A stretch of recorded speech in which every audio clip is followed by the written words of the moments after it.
نحمده ونصلي ونسلم على سيدنا ومولانا محمد نبي الأمين الحليم الكريم الرؤوف الرحيم. أما بعد فأعوذ بالله من الشيطان الرجيم. بسم الله الرحمن الرحيم. قال الله تبارك وتعالى في القرآن المجيد والفرقان الحميد: إن الله وملائكته يصلون على النبي يا أيها الذين آمنوا صلوا عليه وسلموا تسليما. لخمسة نطفي بها حر الوباء الخاتمة المصطفى والمرتضى وابناهما والفاطمہ. صدق اللہ العظیم. اللہ پاک کا شکر ہے، فضل ہے اور اس کی توفیق خاص ہے کہ اس نے آج ہم سب کو یہ توفیق بخشی کہ ہم آج اس کے محبوب محمد مصطفیٰ صلی اللہ علیہ وآلہ وسلم سے اپنا ٹوٹا ہوا تعلق پھر سے جوڑ سکیں. اور میں منہاج القرآن غنیہ لیگ میرپور آزاد کشمیر کی جانب سے محترمہ سارہ شرافت کا شکریہ ادا کرتی ہوں کہ جنہوں نے آج کے اس معاشرے کی عورت کے لیے یہ موقع فراہم کیا کہ وہ پھر سے حضور صلی اللہ علیہ وسلم کے ساتھ اپنا قلبی اور روحانی تعلق جوڑ سکے. حاضرین مجلس، اللہ پاک سے دعا کرتے ہیں کہ اللہ پاک سارہ شرافت صاحبہ کی اس کاوش کو اپنی بارگاہ میں قبول فرمائے اور حضور صلی اللہ علیہ وسلم کے در کی خیرات ان کو نصیب ہو. میں نے آپ کے سامنے جو آیت مبارکہ تلاوت فرمائی اس کو آیت صلاۃ بھی کہا جاتا ہے. یہاں پر صلاۃ سے مراد حضور صلی اللہ علیہ وسلم کی ذات ببرکات پر درود پاک پڑھنا اور بھیجنا ہے. اس کا ترجمہ سماعت فرمائیے گا کہ بے شک اللہ اور اس کے سب فرشتے نبی مکرم صلی اللہ علیہ وآلہ وسلم پر درود بھیجتے ہیں. اور اے ایمان والو، تم بھی میرے نبی پر خوب درود اور سلام بھیجا کرو. سب مل کر ایک مرتبہ حضور صلی اللہ علیہ وسلم کی ذات پاک پر درود پاک پڑھ لیتے ہیں. اللہم صلی علی سیدنا و مولانا محمد وعلی آلہ وصحبہ وبارک وسلم صلی علیہ. حاضرین مجلس، درود پاک کو وظیفہ حیات بنا لینا اتنا عظیم اور دیگر عبادات سے منفرد عمل ہے کہ اسے حاصل ہونے والی دنیاوی اور اخروی فوائد و ثمرات کا ایک عام انسان اندازہ نہیں لگا سکتا. اگر دیکھا جائے تو یہ دستوری زمانہ ہے کہ ہر محب اپنے محبوب کے لیے اپنے اظہار محبت کے طور پر کوئی نہ کوئی تحفہ ضرور دینا چاہتا ہے. تو دیکھیں کہ یہ اہل ایمان والوں کے لیے کتنی خوش قسمتی کی بات ہے کہ ان کے لیے رب تعالیٰ کی بارگاہ سے حضور صلی اللہ علیہ وسلم کی بارگاہ رسالت مآب پر جو تحفہ، جو نذرانہ بھیجنے کا حکم ہے، وہ حکم کیا ہے؟ وہ حکم درود پاک ہے. یہ اللہ تعالیٰ کا کرم ہے کہ اس نے ایمان والوں کے لیے جو حکم عطا کیا وہ حکم درود پاک کا ہے. حاضرین مجلس، ہم قرآن پاک پڑھتے ہیں، دیکھتے ہیں رب تعالیٰ نے بہت سے احکامات نازل فرمائے جن میں اللہ تعالیٰ نے وقت اور ماحول کی پابندی لگا دی، اس میں ان کی قید لگا دی. لیکن جب باری حضور صلی اللہ علیہ وسلم کی ذات پاک پر درود پاک پڑھنے کی آتی ہے تو اس میں رب تعالیٰ نے نہ وقت کی قید رکھی، نہ ماحول کی قید رکھی، بلکہ فرمایا کہ تم جس حال میں بھی پڑھو گے میں اس حال میں تمہارا اس درود پاک کو پڑھنا قبول فرماؤں گا. اور پھر دیکھیں یہاں پر ایک بڑا ہی لطیف نقطہ جو آتا ہے وہ نقطہ حضور صلی اللہ علیہ وسلم کی شان پاک کے متعلق آتا ہے. حضور صلی اللہ علیہ وسلم کے شرف و امتیاز کا آتا ہے، حضور صلی اللہ علیہ وسلم کی اس عظیم عظمت کا آتا ہے کہ رب تعالیٰ نے جب آدم علیہ السلام کو پیدا فرمایا، سلسلہ نبوت کا آغاز کیا، سلسلہ بشریت کا آغاز کیا، تو رب نے اس وقت جو حکم فرمایا وہ حکم فرشتوں کو فرمایا، وہ عمل منتخب کیا جس میں رب کی ذات خود شریک نہ ہوئی. وہ حکم کیا تھا؟ وہ حکم فرشتوں کو تھا کہ اے فرشتوں، آدم علیہ السلام کو سجدہ کر دو. لیکن جب باری حضور صلوات و سلام کی عظمت کے اظہار کے لیے آتی ہے، تو دیکھیے کہ رب تعالیٰ ایک ایسا عمل منتخب فرماتا ہے کہ جو پہلے خود عمل کرتا ہے، پھر وہ اپنے فرشتوں کو حکم دیتا ہے، اور پھر زمین والوں اور خاص کر اہل ایمان کو یہ حکم فرما دیتا ہے کہ لوگوں، میں اور میرے سب فرشتے نبی مکرم صلی اللہ علیہ وآلہ وسلم پر درود بھیجتے ہیں، اور اے ایمان والوں تم بھی میرے نبی پر خوب درود اور سلام بھیجو۔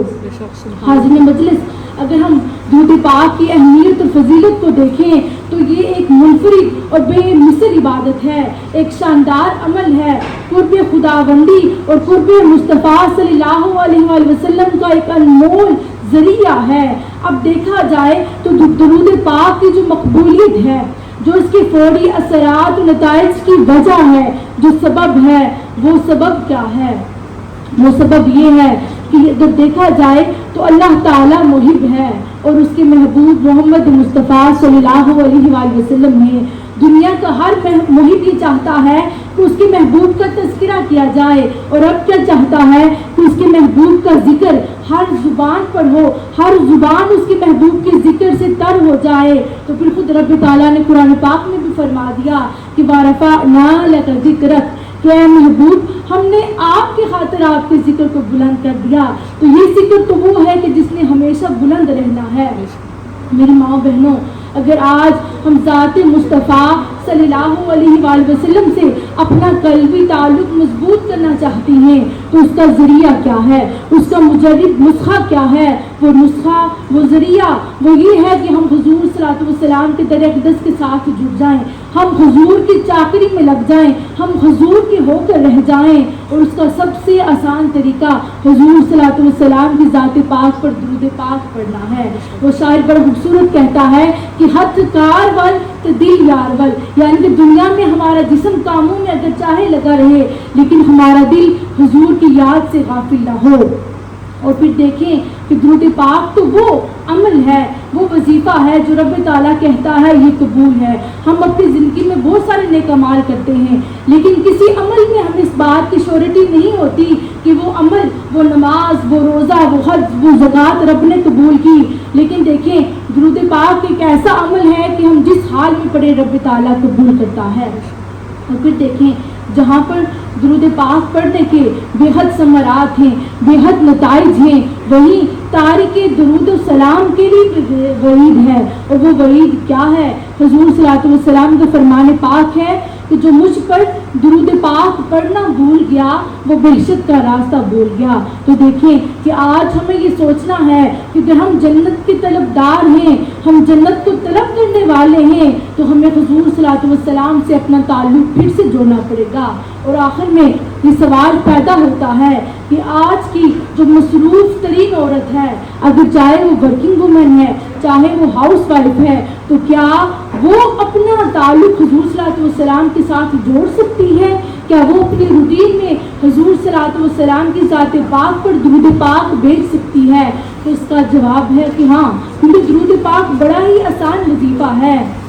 تو آئیں پہلے ہاؤس وائف کی معمولات کی طرف چلتے ہیں کہ جب وہ کھانا پکائیں تو حضور صلی اللہ علیہ وسلم کی ذات پاک پر درود پاک آسانی سے بھیج سکتی ہیں۔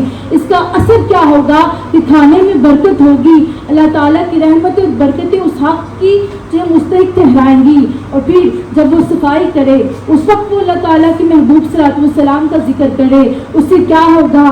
گھر کی تو صفائی بھی ہوگی، ساتھ ہمارے من کی بھی صفائی ہوگی۔ پھر جب ہم اپنے بچوں کو سلائیں اس وقت ہم درود پاک کا ذکر کریں، اس سے کیا ہوگا کہ ہمارے بچوں کی تربیت پہ ایک بڑا اہم اور گہرا اثر پڑے گا۔ پھر جب ہم نماز کے بعد حضور صلی اللہ علیہ وسلم کی ذات پاک پر درود پاک پڑھیں تو اس سے ہماری دعاؤں کی قبولیت کا باعث بن جائے گا۔ اور پھر جب ہم سونے سے قبل حضور صلی اللہ علیہ وسلم کی ذات پاک پر درود پاک پڑھیں گے تو ہمارے سارے دن کے جو گناہ ہیں وہ اللہ تعالیٰ درود پاک کے صدقے سے مٹا دے گا۔ حاضرین مجلس، آئیں اب آخر میں چل کے دیکھتے ہیں کہ جو عورت کام کرتی ہے، گھر سے باہر نکلتی ہے، کیا وہ بھی حضور سے اپنا تعلق جوڑ سکتی ہے؟ جی ہاں، وہ بھی جوڑ سکتی ہے۔ اس کے چند نمونے آپ کے سامنے رکھوں گی۔ پہلا یہ کہ جب ہم صبح اپنے گھر سے نکلتے ہیں، سفر کرتے ہیں، اس سفر میں ہم حضور صلی اللہ علیہ وسلم کی ذات پاک پر درود پاک پڑھیں تو تو یہ ہمارے دماغ کو تر و تازگی فراہم کرے گا. پھر اگر ہمیں ٹریفک مل جاتی ہے تو اس کو بھی ہم غنیمت جانتے ہوئے حضور صلی اللہ علیہ وسلم کی ذات پاک پر درود پاک کا نغمہ، درود پاک کا ہدیہ بھیجیں گے تو اس سے کیا ہوگا کہ ہمارا جو دماغ ہے، جو ذہنی دباؤ ہے، اس سے ہمیں تسکین ملے گی. پھر جب ہم اپنے کام کی جگہ پہ پہنچ جائیں، اپنا کمپیوٹر سسٹم یا اپنے کام کا آغاز کرنے لگیں، اس وقت ہم حضور صلی اللہ علیہ وسلم کی ذات پاک پر درود پڑھیں تو اس سے کیا ہوگا کہ رب تعالیٰ ہمارے کام میں برکت ڈالے گا، ہمارے کام میں آسانیاں پیدا ہوں گی. اور پھر آخر میں جب ہم اپنے کام سے پلٹ جائیں گے اور واپس اپنے گھر کی طرف نکلیں گے، اس سفر میں جب ہم درود پاک پڑھیں گے تو اللہ تعالیٰ وہ سارے دن کی جو تھکاوٹ ہوگی وہ حضور کے ذکر کے صدقے سے ختم کر دے گا. میری ماؤں بہنوں، خلاصہ یہ ہے کہ درود پاک ہر عورت بآسانی پڑھ سکتی ہے.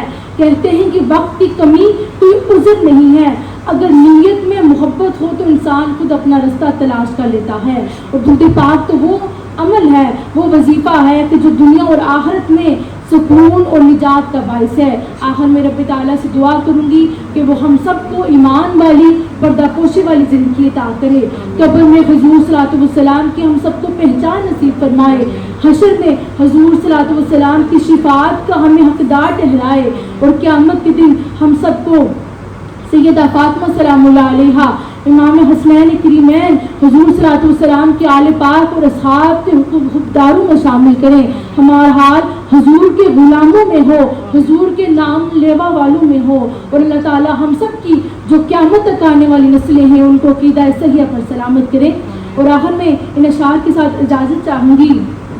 پڑھ کر درود ان پر معطر میں ہو گیا، پڑھ کر درود ان پر معطر میں ہو گیا، پاکیزہ کر گیا مجھے رشتہ حضور کا، پاکیزہ کر گیا مجھے رشتہ حضور کا. وما علینا الا البلاغ المبین.